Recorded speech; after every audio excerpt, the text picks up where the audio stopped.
हाय, मी राणी कांबळे तुम्हा सर्वांचं माझ्या यूट्यूब चॅनलवरती खूप खूप स्वागत करते। आज मी बनवलेला आहे अगदी सोप्या पद्धतीने डोसा। तर व्हिडिओ कुठेही स्किप न करता पूर्ण पहा। तर सुका बटाटा बनवण्यासाठी मी 6 बटाटे घेतलेले आहेत, ते आपण कुकरला लावून घेऊया।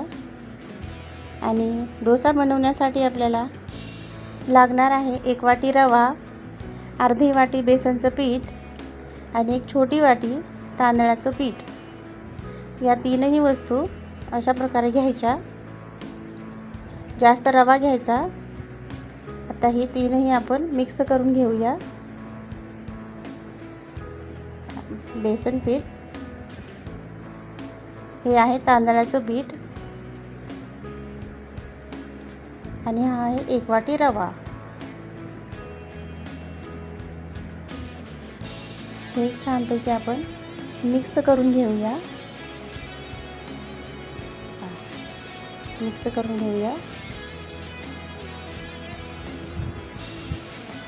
तर जरासं पाणी घालून याच्यामध्ये थोडं छानपैकी आपण ह्याला मिक्स करून घेऊया परत। अशा प्रकारे असं बनवायचं हे सारं। जास्त पातळही नाही आणि घट्टही नाही ठेवायचं हे। तर हे आपण बाकी आपली तयारी होईपर्यंत हे भिजत ठेवूया थोड्या वेळासाठी। झाकून ठेवूया। तर यामध्ये लाल तिखट आणि जरासं मीठ टाकायचं चवीप्रमाणे।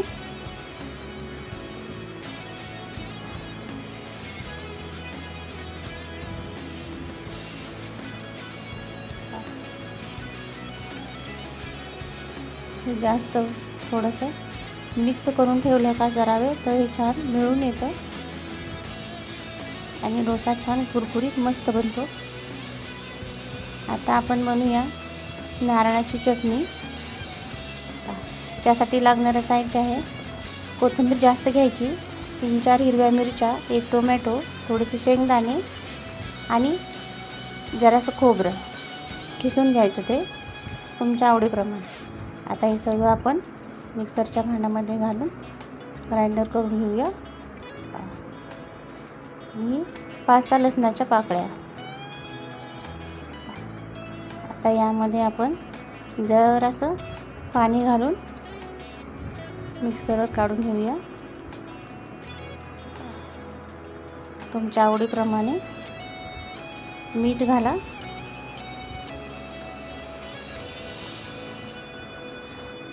मिक्सरमध्ये काढून घेतलेलं आहे। यामध्ये आणखीन जरासं पाणी घालून परत फिरवून घेऊया।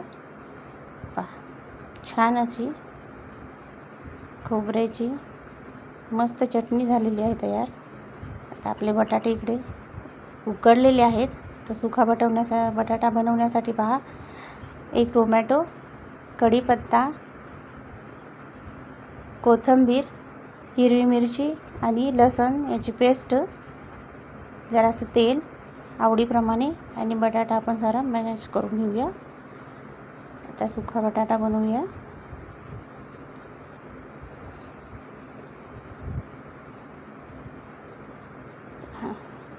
यामध्ये जिरा आणि लसूण हिरवी मिरचीची पेस्ट बनवली होती ती टाकूया।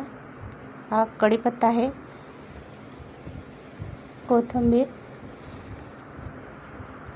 टोमॅटो, हळद, मीठ, लाल तिखट हे सर्व ह्याच्यामध्ये मसाला टाकलेला आहे। बटाटा मिक्स करून घेतलेला आहे आणि वरतून जराशी कोथिंबीर घातलेली आहे। आता ही चटणी आहे। या चटणीवरती हे मी आपल्या राईचा मोहरीचा तडका लावलेला आहे। आता इकडे आपण डोसा तयार करून घेऊया। खूप कुरकुरीत आणि छान बनतो डोसा। तुम्हीही नक्की एकदा करून पहा। थोडंसं जरासं कढईने तेल टाकायचं। पातळ असा छान डोसा तयार झालेला आहे। मुलांना खूप आवडतो। खूप खमंग असा डोसा तयार झालेला आहे। तर व्हिडिओ आवडला असेल तर नक्की लाईक करा, कमेंट करा, शेअर करा।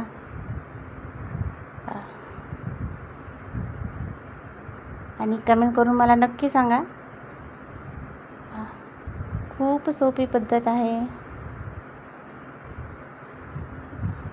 काहीही अवघड नाही आहे, जास्त साहित्याचीही गरज नाही आहे.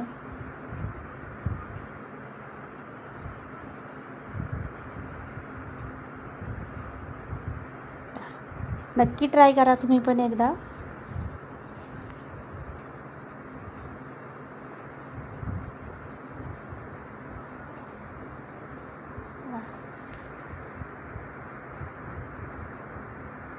ती कुरकुरीत मस्त बनलेला आहे डोसा.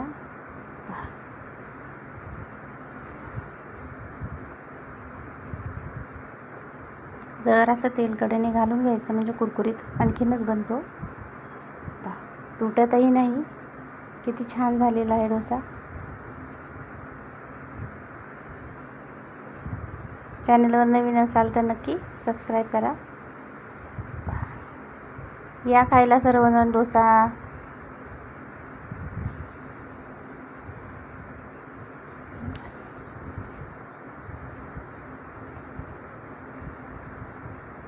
मुलांना डब्यासाठी सुद्धा तुम्ही करून देऊ शकता. लवकरात लवकर बनतो, जास्त उशीरही लागत नाही.